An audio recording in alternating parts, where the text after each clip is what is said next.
तो आर्थिक रूप से कमजोर लोगों को आरक्षण पर आज सुप्रीम कोर्ट का एक ऐतिहासिक फैसला आया है और इस फैसले पर देश में सियासत तेज हो गई है। कोई समर्थन कर रहा है, कोई विरोध में है।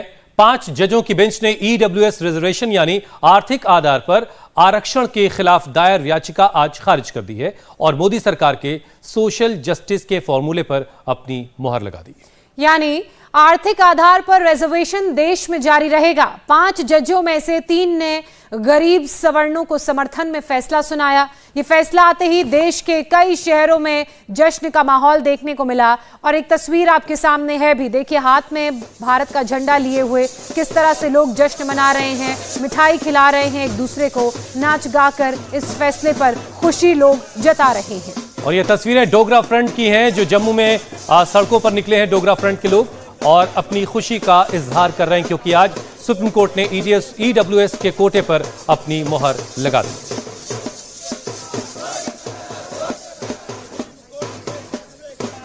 और सबसे पहले आपको जम्मू कश्मीर के डोगरा फ्रंट की तस्वीर दिखाते हैं, जहां पर सुप्रीम कोर्ट का फैसला आते ही ढोल बजने लगा, मिठाइयां बांटी जाने लगी।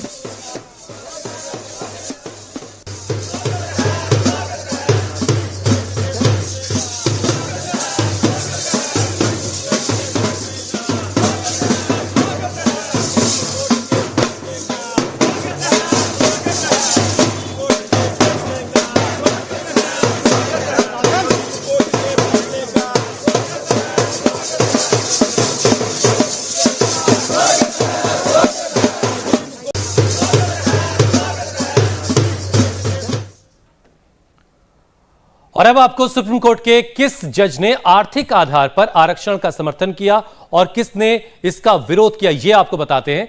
5 जजों में से 3 ने ईडब्ल्यूएस आरक्षण के समर्थन में फैसला दिया, जबकि 2 जजों ने इसके विरोध में। जस्टिस दिनेश माहेश्वरी, जस्टिस बेला चतुर्वेदी और जस्टिस जेबी पारदीवाला ने आर्थिक आधार पर आरक्षण को सही ठहराया, जबकि जस्टिस एच रविंद्र भट्ट और चीफ जस्टिस यू ललित ने आर्थिक आधार पर आरक्षण पर अपने फैसले में इसे गलत बताया है। तो जजों का फैसला, जस्टिस का फैसला हम आपको बता रहे हैं। सुप्रीम कोर्ट के फैसले पर सियासत भी अब तेज हो गई है। बीजेपी ने उदित राज के बयान के बहाने कांग्रेस पर निशाना साधा। बीजेपी ने कहा कि सुप्रीम कोर्ट के फैसले से कांग्रेस को सबसे ज्यादा दर्द है। कांग्रेस आदिवासी, दलित और गरीब विरोधी है। उदित राज ने ईडब्ल्यूएस आरक्षण मामले में सुप्रीम कोर्ट के फैसले का विरोध किया है। आगे हमारे साथ हैं सर, आज सुप्रीम कोर्ट ने ईडब्ल्यूएस को मिलने वाले 10% आरक्षण को सही ठहराया। हमारी पार्टी और समाजवादी आंदोलन इसका पहले ही समर्थन कर चुका है। 1978 में बिहार विधानसभा में हमारे नेता स्वर्गीय कर्पूरी ठाकुर इस आरक्षण की आख्या को लेकर आए थे, जिसमें जनरल कैटेगरी के लोगों को भी आरक्षण मिलना चाहिए। उसके बाद मंडल कमीशन लगने के बाद वीपी सिंह जी की भी कार्य मंत्रणा में चीज शामिल थी कि ऊंची जाति के लोगों में जो गरीब लोग हैं उनकी पहचान करके 10% के आरक्षण की व्यवस्था उनके लिए भी होनी चाहिए। नीतीश कुमार के नेतृत्व में बिहार सरकार ने स्वर्ण आयोग बनाकर के उससे जो निकली हुई अनुशंसाएं थी उसके तहत भी 10% का आरक्षण इन वर्गों को दिया जाए, उसकी सिफारिश की थी। हमें प्रसन्नता है कि हमारी पार्टी और हमारे नेताओं के जो सपने थे, जो उद्देश्य थे और जो उन्होंने इम्प्लीमेंटेशन किए थे, उसको आधार मान करके सुप्रीम कोर्ट ने फैसला किया है। हम सुप्रीम कोर्ट के इस फैसले का स्वागत करते हैं। लेकिन आपकी जो सहयोगी है बिहार में आरजेडी, वो इसे खुलकर समर्थन नहीं कर रहे हैं। इसके विरोध करने का कोई वैज्ञानिक आधार नहीं है। शेड्यूल कास्ट, शेड्यूल ट्राइब और पिछड़े वर्ग के लोगों के लिए संवैधानिक व्यवस्था जो आरक्षण की है वो सोशली और एजुकेशनली बैकवर्ड्स की है, जबकि इन इकोनॉमिक वीकर सेक्शन के लोगों के लिए सुप्रीम कोर्ट ने उसका आधार इकोनॉमिक क्राइटेरिया माना है। दोनों चीजें भिन्न हैं, इसलिए इसके विरोध करने का कोई प्रोविजन नहीं। इस एक मांग और की जा रही थी कि जो SC, ST और OBC में भी जो लोग इकोनॉमिक वीकर सेक्शन वाले हैं उनको भी आरक्षण भी मिलना चाहिए इसके दायरे में, और सुप्रीम कोर्ट में भी ये बात चर्चा में आई थी। ये संवैधानिक परंपराओं के विरुद्ध है।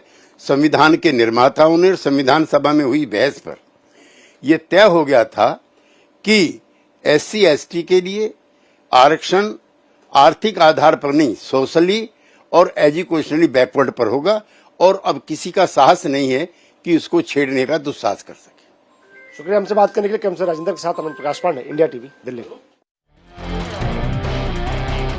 तो केसी त्यागी समर्थन में थे। उन्होंने कहा कि ईडब्ल्यूएस के समर्थन में उनकी पार्टी, यानी ईडब्ल्यूएस कोटे को लेकर के जो सुप्रीम कोर्ट का फैसला आया है, जेडीयू उसका स्वागत कर रही है और ये उनकी पार्टी का पुराना स्टैंड है, ऐसा केसी त्यागी दावा कर रहे हैं। जबकि आरजेडी इस ईडब्ल्यूएस कोटे के खिलाफ है। हमने तेजस्वी यादव को इसके खिलाफ बोलते हुए सुना है। उनकी पार्टी की राय इस पर बिल्कुल उलट है।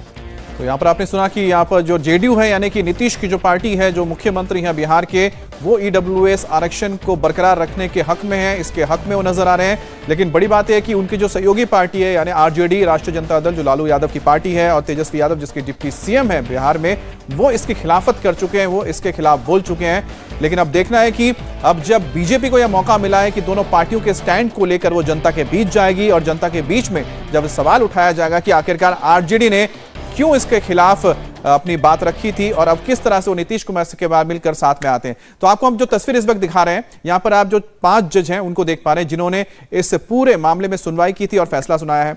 यहां पर जो सबसे इंपॉर्टेंट बात हो जाए, अगर किसने समर्थन में इसके पक्ष में रहे, तो जस्टिस दिनेश माहेश्वरी, इसके बाद जस्टिस बेला एम त्रिवेदी और साथ में जस्टिस जेबी पार्दीवाला। ये वो 3 जज हैं जिन्होंने इस ईडब्ल्यूएस जो कोटा है इसको सही ठहराया, संवैधानिक बताया और कहा कि इससे संविधान के मूलभूत ढांचे में कोई छेड़छाड़ नहीं हो रही है। लेकिन इसके खिलाफ जो रहे जस्टिस भट्ट और साथ ही सीजेआई यानी कि chief justice of India U U Lalit, उनका यह कहना था कि ये कॉन्स्टिट्यूशन जो अमेंडमेंट हुआ था 103वां, ये गलत है, इसके साथ वो नहीं है, इससे असमानता आती है। जबकि जो 3 जज थे जिन्होंने इसके हक में दिया था, उन्होंने बहुत साफ कहा था कि ये जो रिजर्वेशन दिया जा रहा है वो इकोनॉमिक जो आर्थिक आधार है उसके हिसाब से दिया जा रहा है, सामाजिक आधार पर नहीं दिया जा रहा है।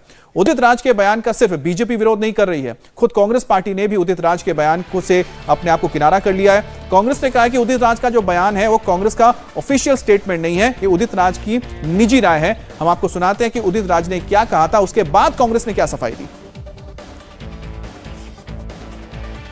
मैं सवाल करता हूं कि 30 साल तक जो स्टैंड सुप्रीम कोर्ट था, आज अचानक बदल कैसे गया जो सवर्णों को रिजर्वेशन देने की बात आ गई।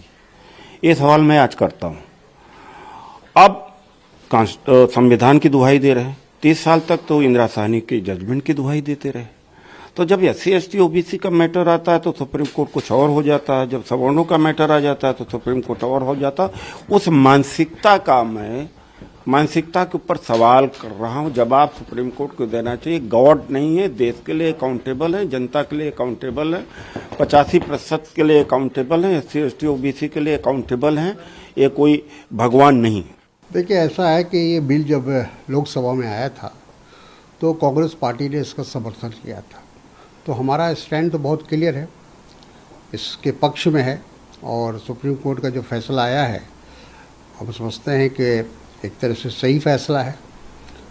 और जहाँ तक अदित राज जी का कहना है, वो उनकी व्यक्तिगत राय है और वो पार्टी का स्टैंड नहीं है। उधर महाराष्ट्र के डिप्टी सीएम ने सुप्रीम कोर्ट के फैसले का स्वागत किया। फडणवीस ने कहा मोदी सरकार ने उनके लिए फैसला लिया था जिनको आरक्षण नहीं मिलता था, मोदी ने सबके लिए फैसला लिया।